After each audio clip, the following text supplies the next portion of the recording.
Hello students, कल हमने potentiometer और पोटेंशियोमीटर का प्रिंसिपल के बारे में स्टडी की थी।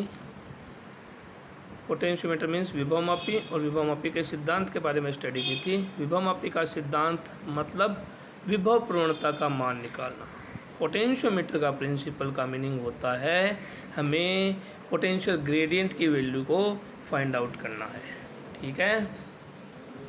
अब पोटेंशियल ग्रेडियंट क्या होता है? विभवमापी के तार की एकांक लंबाई पर उत्पन्न विभव पतन, मतलब यूनिट लेंथ पर कितना पोटेंशियल ड्रॉप हुआ है वो पोटेंशियल ड्रॉप क्या कहलाता है? पोटेंशियल ग्रेडियंट कहलाता है। और ये किन किन बातों पर डिपेंड किया हुआ है इसके बारे में कल तक हमने स्टडी की थी। ठीक है। आज जो हम देखेंगे वो चीज़ आती है अपनी सेंसिटिविटी ऑफ पोटेंशियोमीटर, मतलब विभवमापी की सुग्राह्यता। सेंसिटिविटी ऑफ पोटेंशियोमीटर मीनिंग होता है विभवमापी की सुग्राह्यता। जिस विभवमापी की विभव प्रवणता का मान सबसे कम होता है, मतलब जिस पोटेंशियोमीटर की x की वैल्यू जितनी कम होगी वो पोटेंशियोमीटर उतना ही ज़्यादा सेंसिटिव या उतना ही अधिक सुग्राही होगा, मतलब एग्जैक्ट रीडिंग देने वाला होगा। तो हमें एक ऐसे पोटेंशियोमीटर का चयन करना होता है जिसकी पोटेंशियल ग्रेडियंट क्या हो? कम। अब यहाँ देखिए इस फॉर्मूले में, ठीक है, ये वाला 3 नंबर वाला पॉइंट देखिए।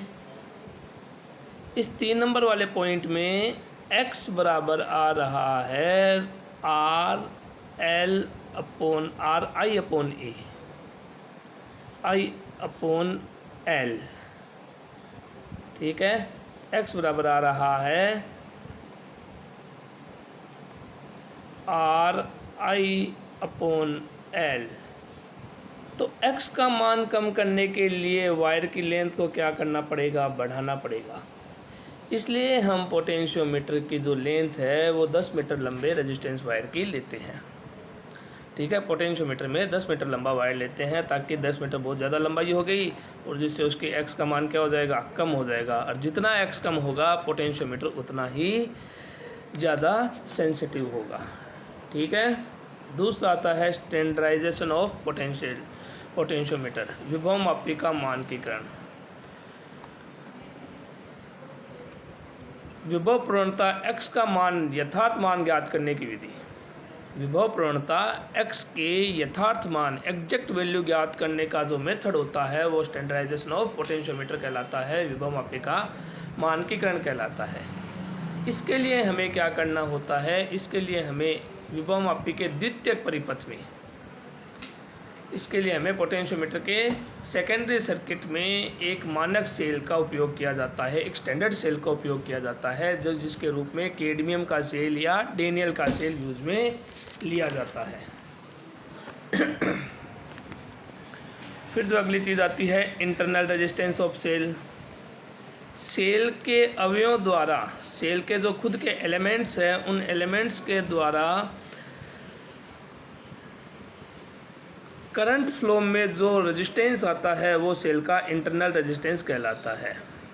इसी में अगली चीज़ आती है सेल की टर्मिनल वोल्टेज। टर्मिनल वोल्टेज क्या होता है? जब सेल बंद परिपथ में होता है तो सेल के सिरों पर उत्पन्न विभवांतर सेल की टर्मिनल वोल्टता कहलाती है।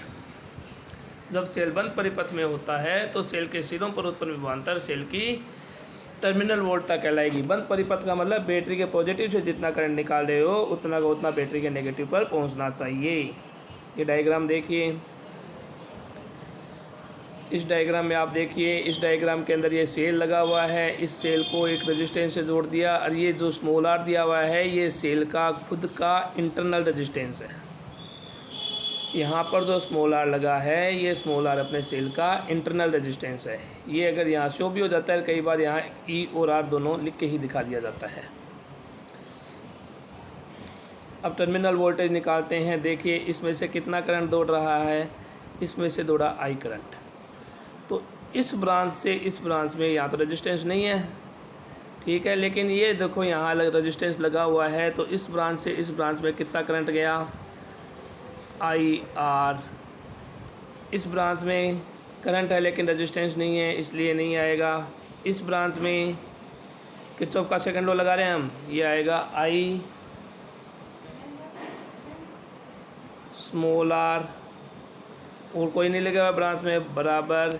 ये देखिए वोल्टेज नेगेटिव से पॉजिटिव जा रहा है, इस तरफ जाता है, तो जब वोल्टेज नेगेटिव से पॉजिटिव जाता है तो वोल्टेज में इंक्रीज आया है, तो ये आ गया V।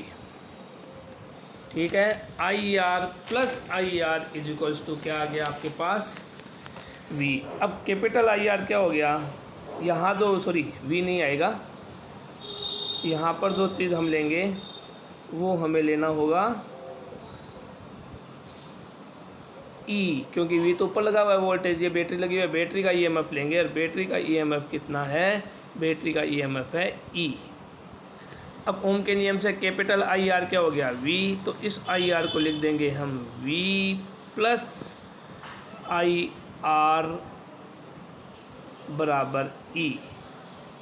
तो V बराबर क्या हो जाएगा, E माइनस IR। ये जो V बराबर E माइनस IR आता है, ये सेल की टर्मिनल वोल्टेज कहलाती है। ठीक है, ये यहाँ दिया हुआ है, ये देखिए सेम वही कैलकुलेशन जो मैंने अभी की थी वो यहाँ की हुई है। IR प्लस E, जो सर्किट है पीछे वाला, उस सर्किट में हमने क्या किया, किरचॉफ का लॉ लगाया, ये चीज़ बनी। IR होता है V, IR plus V is equals to E, तो V बराबर E माइनस IR। ये जो फॉर्मूला बन के आया है, ये फॉर्मूला होता है सेल की टर्मिनल वोल्टेज का। इसी में एक इम्पोर्टेंट टॉपिक आता है सेल का EMF। कई बार एग्जाम में क्वेश्चन बन जाता है, सेल की टर्मिनल वोल्टेज और सेल के EMF में डिफरेंस बताइए। तो सेल का EMF तो सेल की टर्मिनल वोल्टेज तो वो होती है जब सेल बंद परिपथ में होता है, तो सेल के सिरों पर उत्पन्न विभवांतर सेल का टर्मिनल वोल्टेज कहलाता है। और जब सेल खुले परिपथ में, जैसे ये सर्किट रहा, ओपन सर्किट है ये, जब सेल क्या है, खुले परिपथ में है, तो सेल के टर्मिनल, ये जो सिरों पर उत्पन्न विभवांतर है, ये क्या कहलाएगा, सेल का विद्युत वाहक बल कहलाएगा। ठीक है, अब आता है एप्लीकेशन ऑफ पोटेंशियोमीटर।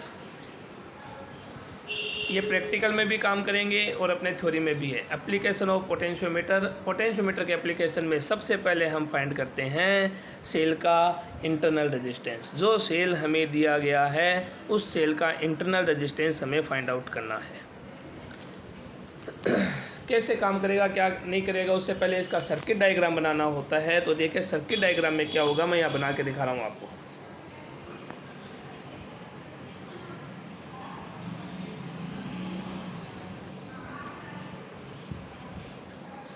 ये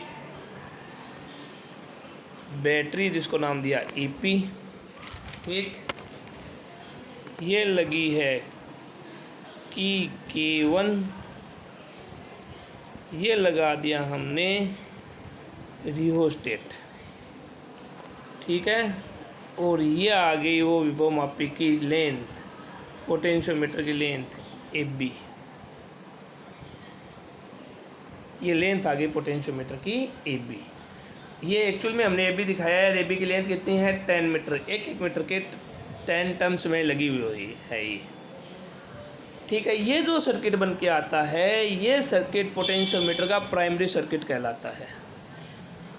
ये जो परिपथ हमने बनाया है, ये परिपथ विभवमापी का प्राथमिक परिपथ कहलाता है। कोई भी एप्लीकेशन करना हो, ये सर्किट हमें हमेशा बनाना होगा। कोई भी एप्लीकेशन क्यों ना करना हो, हमें हमेशा यही सर्किट तैयार करना होगा। अब देखिए आगे, अब हमें बनाना है सेकेंडरी सर्किट। तो सेकेंडरी सर्किट में जो सेल हम ले रहे हैं, उस सेल का पॉजिटिव टर्मिनल हमेशा A सिरे से जोड़ा जाएगा। ठीक है, दूसरे सिरे से मैंने यहाँ जोड़ दिया गैल्वेनोमीटर, और गैल्वेनोमीटर को हमने जोड़ दिया किससे, गैल्वेनोमीटर को हमने जोड़ दिया है यहाँ पर एक जोकी से, जो कि इस वायर पे आसानी से आगे पीछे खिसकाई जा सकती है। इसे हिंदी में विसर्पी कुंजी बोलते हैं। ठीक है, इसी सेल के समांतर क्रम में एक प्रतिरोध बॉक्स लगा देंगे, एक दूसरी कुंजी लगा देंगे K2 और इस सेल के नेगेटिव टर्मिनल से इसको ऐड कर देंगे। ठीक है, ये सर्किट हमने बनाया है। इस सर्किट में ध्यान रखना है कि प्राइमरी सर्किट तो हमेशा ऐसा ही बनेगा। सेकेंडरी सर्किट में जो सेल हम काम में ले रहे हैं, ये बैटरी है, संचायक बैटरी, डीसी बैटरी कहलाएगी ये। सेकेंडरी सर्किट में जो सेल हम काम में ले रहे हैं उसके पॉजिटिव टर्मिनल को विभवमापी के ए सिरे, पोटेंशियोमीटर के ए टर्मिनल से जोड़ेंगे। बाकी जैसे जैसे कंडीशन दिया गया है वहाँ थोड़ा बहुत चेंज सर्किट में होता रहेगा। बस प्राइमरी सर्किट हमेशा यही रहेगा, इसमें कोई चेंज हमें करना नहीं है। अब हम क्या करेंगे, सबसे पहले हम की K1 को चालू करेंगे, K2 ऑफ रहेगी। की K1 हमने चालू की है, K2 ऑफ रहेगी। जब K2 ऑफ रहती है, K1 चालू रहती है, तो हम क्या करेंगे, यहाँ पर ए सिरे पर पोटेंशियल इस जोकी को टच कराएंगे तो गैल्वेनोमीटर का डिफ्लेक्शन आएगा इस तरफ। बी सिरे पर टच करवाने पर गैल्वेनोमीटर का डिफ्लेक्शन अपोजिट आ जाना चाहिए। अगर नहीं आता है तो रियोस्टेट को आगे पीछे सेट करके हमें ये प्रोसेस करना होगा। गैल्वेनोमीटर का जीरो बीच में होता है, इसका मतलब लेफ़्ट टू राइट अगर गया है एरो तो बीच में कहीं जीरो आया है, वो जीरो हमें नोट करना होगा। ठीक है, बीच में कहीं जीरो आया है, वो जीरो हमें नोट करना होगा और उसके बाद हमें आगे का इसमें प्रोसेस करना होगा। किस तरीके से, कैसे वो प्रोसेस किया जाएगा।